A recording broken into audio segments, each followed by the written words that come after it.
sometimes I think I shouldn't talk about things that I've dreamed, but this came to my mind to talk about it because I think about the holiday this weekend and I think about people dying, people being forced to participate in the Revolutionary War. I mean, there's a lot of history there, it's complex, and I really think of the 4th of July as more like a Memorial Day for people who've died and are veterans of more recent wars. All right, so yeah, well, how many holidays have I spent alone with my dog? I mean, quite a few. If I think about the several years and a few holidays a year, and yeah, well, Dad, his memorial service was on a 4th of July, 2012. He enlisted in the Army on July 4th, 1966.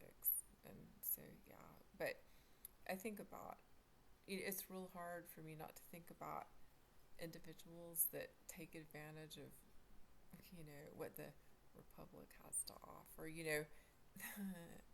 what people died for so that that person can do more harm. And well, I it's hard for me to not be protective of people because I sort of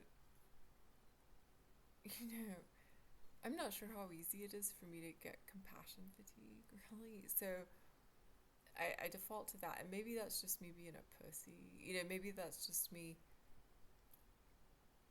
not setting a boundary when I should. It's just we were taught compassion, but I had a dream a bunch of years ago now that my dad was a shepherd and that there was an eagle going after him, and I protected him from the eagle. Uh,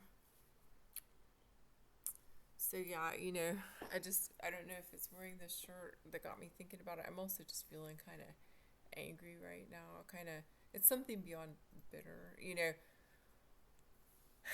But yeah, so I think about a person taking advantage, and maybe that eagle might go after that person. And no, I ain't protecting someone that is doing harm from an eagle. Protecting my dad in that dream from an eagle, but yeah. So, you know, what's the meaning? I mean, I don't know. I do not ignore dreams.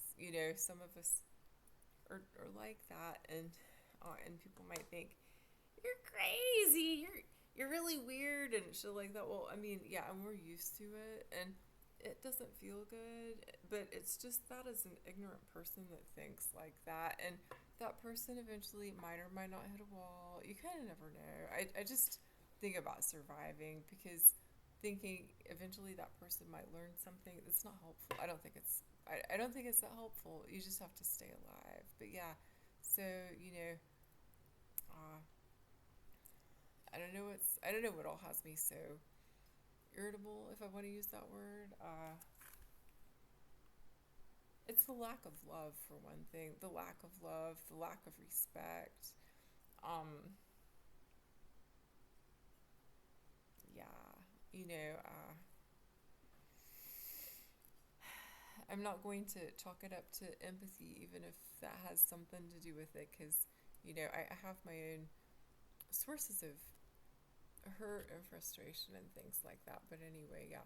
Well, wishing people good dreams, and yeah, and if you're like me, ignore people when they make fun and dismiss you and things like that. Are they really human? I mean, we have to treat them like they are, even if they're not real humans. So yeah,